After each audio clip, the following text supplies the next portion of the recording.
Hi there, we're going to talk about the final multiple choice exam. It's going to be given on Canvas. So, what to study? Your book, Shoot More, a guide, a journal, a resource. So what I want you to do with this is I want you to read it, review it, check out what you've already looked at, look at it again. Camera basics. Puppies talking in the background. Anyways, the basics. So what kind of camera do you guys use? You use a DSLR or a micro four thirds or a mirrorless camera. That might be a question. You need to know about what manual settings are. What are manual settings? What controls a manual exposure? Your shutter speed, your aperture, your ISO. What does ISO do? What does high ISO do? What does low ISO do? What is great depth of field? What is shallow depth of field? What's f/22? What's f/2.8? What's 1/60th of a second? What's 1/500th of a second? So I want you to think about what all of those numbers mean and how you control them to make your exposure. Now you might want to review the Mark Wallace videos that we watched at the beginning of the semester, where he talked about the exposure triangle. That's all about exposure. Everything you want to know. So some questions might come from that. You guys might remember a few of those quizzes we did at the beginning of the semester. Those might be questions here. So, do you format a card or do you erase a card? Format. What is, do you ever want to set your camera on auto white balance? Yes, for auto white balance. No, for auto exposure. Always turn off your camera when you change cards or lenses. Why do we do that? Because the sensor stays charged and draws in static and dust. So turn off your camera whenever you're changing anything. These are all things that could be on the test. Do you format your card in camera or in the computer? In camera. Always in camera.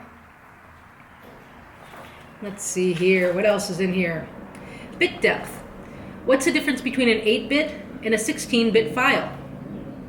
What's the difference between a JPEG and a RAW file? All in the book. Color space. Do you set your camera to sRGB or Adobe RGB? I recommend Adobe RGB. It has a larger color gamut. It lines up with our printers in the classroom, the inkjet printers. But if you're a wedding photographer and sending your work out to labs, you might want sRGB. It's a smaller color gamut. So you can see sRGB smaller color gamut, Adobe RGB larger. That might be a question. JPEG. What does JPEG stand for? Joint Photographic Expert Group. A JPEG can only be an 8-bit file, not a 16-bit file. PSD. It's a Photoshop document. It can be an 8-bit or a 16-bit file. Lenses. What's a normal lens? A 50mm is considered a normal lens. A 28mm is considered wide angle. An 80mm is considered a portrait lens. 135 to 300, telephoto lenses. So there might be a question about that on there. It's also on our basics lenses page 13. So take a look at that. Do you use a zoom lens or a prime lens? What's the difference? A zoom can cover a multiple focal lengths, whereas a prime lens is a singular focal length. What's the advantage to a zoom over a prime? What's the advantage of a prime over a zoom? Well, prime lenses are traditionally sharper. They're smaller. Most of the time, they have a wider aperture. How wide is your aperture? Is f/22 let in more light or less light than f/2.8? High ISO, high noise. Low ISO, low noise. What is noise? What does noise look like in an image? It's those little dots in the image. White balance. Well, most of the time I tell you guys to use auto white balance at this point in life, but if your white balance is wrong, your image can look warm, yellow, or cool, blue. So different lighting situations affect the color temperature of the light, and that is your white balance. Also on page 19 of the book, all about white balance. Color can affect the emotion in the image. So think about that as far as warm and cool. Composition. Our friend Ted Forbes' videos talked a lot about composition. But most of the time we think about rule of thirds.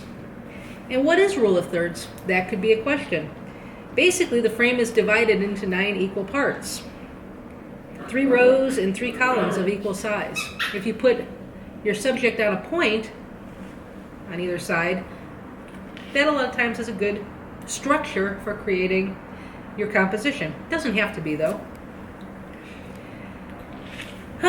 You could have leading lines. You could have a frame within a frame. You can have symmetry and balance. Do you want to crop in the camera or crop in Photoshop? Basically, you're framing in the camera, so make your frame the best that you can. You don't want to do a lot of cropping in Photoshop because the more pixels you crop away, the more information that is lost. And that means you can't print your image as large as if you had all the pixels from your camera. So frame it in camera and crop it in Photoshop minimally. Think about where you're cropping your photograph. Do you want to crop off people's heads? Crop off in the middle of the eyes? Crop off fingers? No. Generally a bad idea. Texture and pattern can be used in images. Have you done that? I hope so. It makes for some interesting images. When you're critiquing an image, how do you critique an image? You want to think about what you see. What is it about? What do you know? So take your experience into it. You want to look at composition. You want to look at the technical. Those are all elements that are part of a critique. So you might want to read a little bit about that. Oh, let's see here. Let's hop over to some actual test questions. I'm giving you actual test questions, but I'm not giving you the answers. You got to look those up. So, what 3 elements make up the exposure triangle? I just gave you one of the questions about rule of thirds. What is the rule of thirds? If an image is dark, is it overexposed or underexposed? When photographing a landscape outside on a sunny day, your ISO should be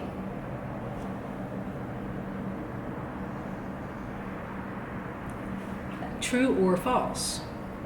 f2.8 allows more light to hit the sensor than f22. Shutter speed controls the size of the lens opening. True or false? Every photograph must be centered. True or false? A prime lens has a fixed focal length. True or false? A lens is considered telephoto when the range is. That's multiple choice. There'll be some selections for you. The image transmitted by the lens is recorded by the something to think about. The camera setting that adjusts for different color temperatures is we just talked about that. The digital file format that is considered a digital negative is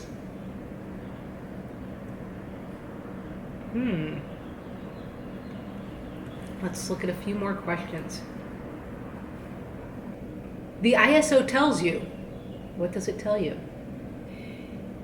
It is best to have a system for filing and naming your work. After you set up your master folder for the class, I ask you to name your weekly folders with. I'm going to tell you that right now. So basically, you have your master folder for the class, then you have folders inside the master folder for each project. And then, how I name my work, personally, outside of classes, I put the date. Today's date is 4/20-2020. And then I do an underscore, and I'd say self-isolation home. Okay, so give it a date and then tell yourself what or where the shoot is. So if you had a client, it might be the client's name. If you're out shooting landscapes, it might be the location of where the landscape was.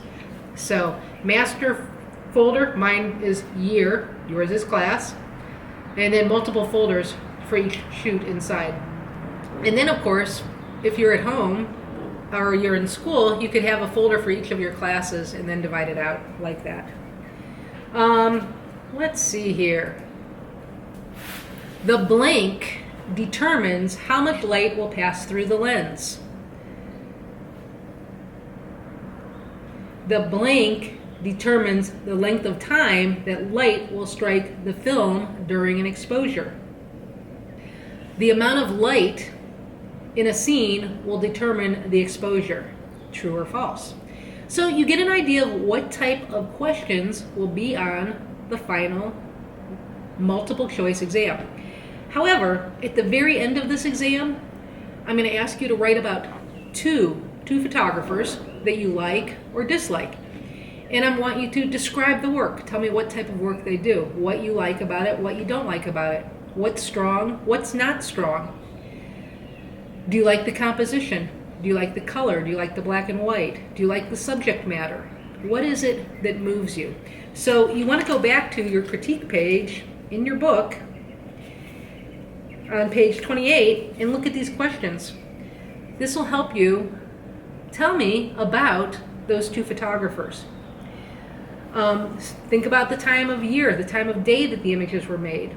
Was it shot on film or digital? Is there shallow depth of field or great depth of field? How does that make you feel when you look at the image? What do you know about the image? What do you discover about the image? What's happening compositionally? What about the format? Is it a panoramic? Is it square? Is it a traditional 2:3 proportion, like from a 35mm camera?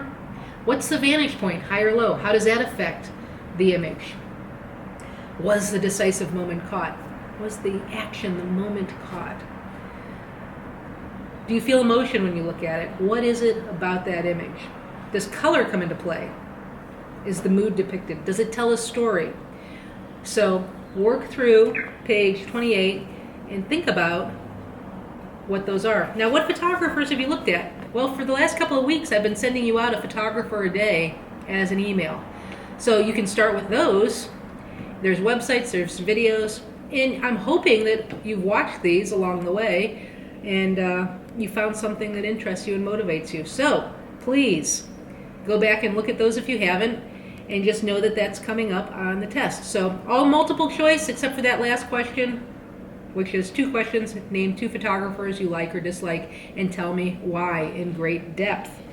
So you can work on that before the test begins. You have this week to work on that, so you can write it up and then you can just copy and paste it over to me. Okay? So if you have any questions this week, shoot me an email. I'm here to answer those questions for you. And see you next week.